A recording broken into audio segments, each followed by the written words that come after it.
और मैं भी क्रिश्चियन था, और क्रिश्चियन क्योंकि हमेशा मैं बाइबल जानता हूँ, और क्रिश्चियन वो जीसस क्राइस्ट हमेशा मैं उनको बहुत प्रेम करता हूँ जीसस क्राइस्ट को। तो जीसस क्राइस्ट बोलता था, पिताजी क्षमा कर दो उसको, वो लोग नहीं जानते क्या करते हैं। तब मैं बचपन से पूछा ये पिताजी कौन है, और वो उत्तर नहीं मिला मेरे को। लेकिन जब भगवद गीता मैंने मिल गया तो उसमें लिखा है, सर्वा योनि शुकौंतया मूर्तय संभवन्ति यः तिशं ब्रह्म महद्योनिर अहम विजह प्रदः पिता। संपूर्ण योनि भगवान का। खुदा यीशु मसीह के नाम में सबको सलाम। ये आदमी कहता है कि मैं क्रिश्चियन था और अब मैं हिंदू बन चुका हूँ।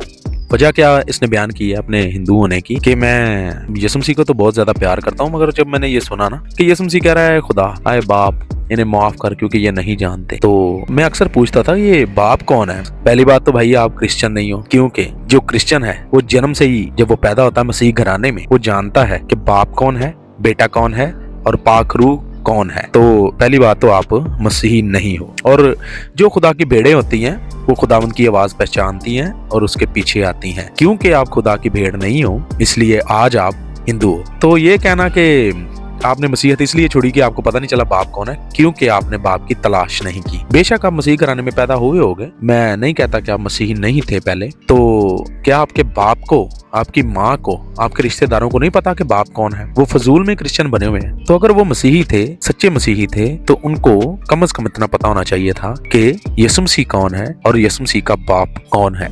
देखो आपने इतना ज्यादा सर्च किया, दुनिया को खंगाला, और फिर आप आखिर में इस नतीजे पर पहुंचे। आपने हिंदुओं की जो किताब है उसको आपने अपना लिया, उसमें आपने देखा कि बाप कौन है, बेटा कौन है। अफसोस की बात है कि आप मिसगाइडेड हैं और दूसरों को भी मिसलीड कर रहे हैं। मुझे अपने आप को हिंदू इसलिए बनाना पड़ा क्योंकि मेरे पास सच्चाई नहीं थी। असल में सच्चाई की तलाश आपने की नहीं है, जिसकी वजह से आपको सच्चाई मिली नहीं है। आप कन्विंस हो गए हो किसी दुनियावी चीज से। रूहानी चीज को अगर आप जानते तो बाइबल के अलावा किसी और जगह पर आपको वो नहीं मिल सकती, क्योंकि रूहानियत खुदा की असल पहचान आपको बाइबल करवाती है। खैर आपने वो काम किया है, ये आपकी अपनी मर्जी है, खुदा को इससे कोई मसला नहीं है कि आप क्यों हिंदू हुए हो। आपने जिंदा खुदा को छोड़कर बुतों की पूजा शुरू कर दी है। अब ये तो आप ही बताएंगे कि इतने ज्यादा खुदाओं में से आपने किसको बाप जाना, क्योंकि आप कहते हैं कि मैंने जिंदा खुदा को सिर्फ इसलिए छोड़ा है, यीशु मसीह को इसलिए छोड़ा है कि मुझे बाप मिल गया है। अब आप ही बता दें आपके इतने ज्यादा खुदाओं में से कौन सा बाप है जिसको आपने बाप माना है। तो उसमें आपकी अपनी मर्जी है, इसमें आपको कोई भी मना नहीं कर सकता, क्योंकि खुदा ने कभी भी किसी के साथ जबरदस्ती नहीं की। सो अपने आप को और दूसरों को गुमराह ना करो और कोशिश करो कि अगर आपको खुदा यीशु मसीह की पहचान नहीं है, खुदा बाप, खुदा बेटा, खुदा रूह की पहचान नहीं है, तो आप उनकी पहचान करने के लिए बाइबल को ठीक से पढ़ो, फिर आपको पता चल जाएगा कि बाप कहाँ है और बाप कौन है। मगर ये आपकी वजह कोई लॉजिकली नहीं लगती कि आपने खुदा के कलाम को छोड़ दिया, मसीहत को छोड़ दिया। बात कोई और होगी, वो आप बयान नहीं करना चाहते, मगर खैर आपकी खुशी की बात है। जहां आप खुश हैं आप वहीं रहें। खुदा किसी के साथ जबरदस्ती नहीं करता, और आपके चले जाने से या आपकी तरह किसी और के चले जाने से खुदावंद को कोई फर्क नहीं पड़ता। खुदावंद की सल्तनत, खुदावंद की हुकूमत, खुदावंद का कलाम, खुदावंद का जलाल, खुदावंद की कुदरत, उसकी इज्जत, उसका प्यार, मोहब्बत, उसका जोर, उसकी पावर, उसका तख्त अब्दुल आबाद कायम है और कायम रहेगा। वो आप जैसे बंदों के छोड़ जाने से या आपके पीछे चलकर आपको फॉलो करके कोई 10-15 बंदे, 50 बंदे, 100 बंदे, 1000 बंदा कोई और छोड़ के चला जाए, खुदावंद को इससे फर्क नहीं पड़ता। मैंने आपको बता दिया पहले ही कि जो खुदावंद की भेड़ें हैं वो खुदावंद की आवाज को पहचानती हैं और उसके पीछे जाती हैं और उसके पीछे हो लेती हैं, वो उसको फॉलो करती हैं। आप जिसके पीछे गए हो आप उसके फॉलोअर हो, ठीक है, कोई मसला नहीं। जो आप कर रहे हो आपकी अपनी मर्जी है, मगर जिंदा खुदावंद को आप इस बात से जुटला नहीं सकते। वो बाप नहीं है, वो बेटा नहीं है, वो पाक रूह नहीं है, वो अपनी जगह पे कायम है, अब्दुल आबाद कायम है। अगर आपने थोड़ी सी बाइबल की स्टडी की होती तो आप कभी भी इस तरह की वीडियो ना बनाते और ना झूठे तरीके से लोगों को बताते कि मैंने कलाम को, मैंने मसीहत को, मैंने खुदा को, जीसस को मैंने क्यों छोड़ दिया। जीसस को छोड़ने वाले आज किस मुकाम पे आप उनको देख ही लें।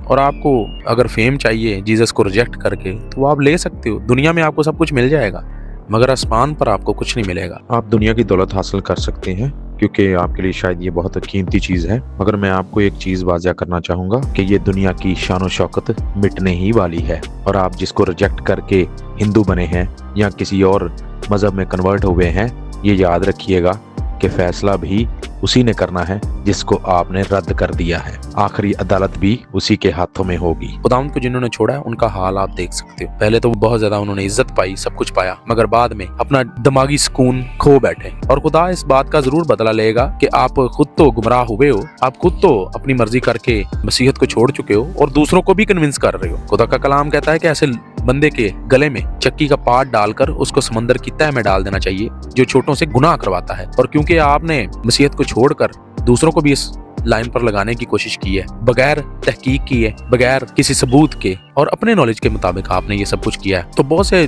जो नासमझ और बेईमान लोग होंगे, बेशक वो मसीह हों, वो आपके पीछे अगर चलते हैं तो आपने उनसे भी गुनाह करवाया है। सो उसकी तो जाहिर है लास्ट में आपको सजा मिलेगी। सो मैं तो आपके लिए दुआई कर सकता हूँ कि खुदा आपको अक्ल और तनाई दे और सोचने समझने का मौका दे कि आप सच्चाई को पहचान सकें, क्योंकि सच्चाई पर चलोगे तो सच्चाई तुम्हें आजाद करेगी, सच्चाई को ढूंढोगे तो सच्चाई तुम्हें आजाद करेगी, सच्चाई की पैरवी करोगे तो सच्चाई तुम्हें आजाद करेगी। जबरदस्ती खुदा किसी को आजाद नहीं करता, जबरदस्ती खुदा किसी को अपने पास बुलाना नहीं चाहता। आप छोड़ गए हो, आप खुश रहो जहां भी। खुदा आपको बचने का और हमेशा की जिंदगी पाने का मौका दे। आमीन आमीन।